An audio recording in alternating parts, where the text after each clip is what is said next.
5 immigranti irġiel 4 mill-Ginea u wieħed mill-Kosta tal-Avorju ġew arrestati mill-pulizija wara li allegatament ħatfu l-bastiment Eliblu wieħed waqt li kien fi triqtu lejn il-Libja. Kien fil-jum tal-erba li grupp ta' 108 immigranti ġew salvati bejn sema u ilma minn dan il-bastiment tal-merkanzija 6 mil il-bogħod mill-kosta Libjana.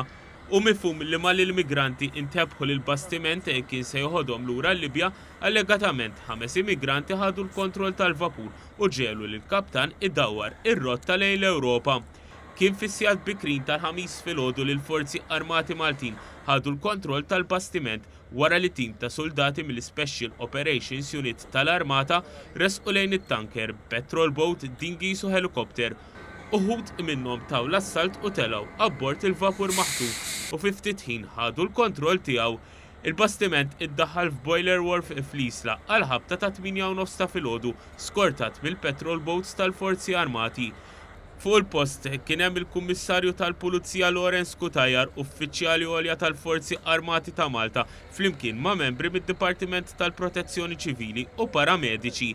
Marret fuq il-post ukoll il-Maġistrat Monika Vella li ħatret bost esperti biex jgħinuha f'dan il-każ meqjusa tal-ewwel tax-xorta tiegħu għal pajjiżna. L-ewwel li tniżlu kienu 12 il-tifel u tifla segwiti minn 17 il-mara. Kien hawn li bikja ta' tarbija f'Ħoġorom ma kisret is-silenzju ta' din l-operazzjoni delikata mar oħra b'7 xhur tqala flimkien mat-tarbija tagħha ittieħdu l-isptar. Wara tniżlu 77 raġel b'ħud minnhom deru jbusu l-art, oħrajn deru ma' kusin u ħaffin bil-kemm jifilħu jimxu. L-immigranti li allegatament ħatfu l-vapur tniżlu għalihom iktar tartu ġew skortati lejn id-depo tal-Pulizija biex jgħinu fl-investigazzjonijiet. Il-kumplament tal-immigranti ttieħdu fiċ-ċentru tal-immigranti l-Marsa fejn bdew jiġu eżaminati. L-investigazzjonijiet tal-Pulizija brabta ma' dan il-każ qed jitmexxew mill-iskwadra ta' kontra t-terrorizmu flimkien ma' dawk mit-taqsima tal-immigrazzjoni. Dwar il-każ ikkummenta l-Prim Ministru Joseph Muscat fejn stqar li Malta ma tfarfarx mir-responsabilità tagħha minkejja iċ-ċokon tagħha u tenna li pajjiżna qed jimxi mar-regoli internazzjonali.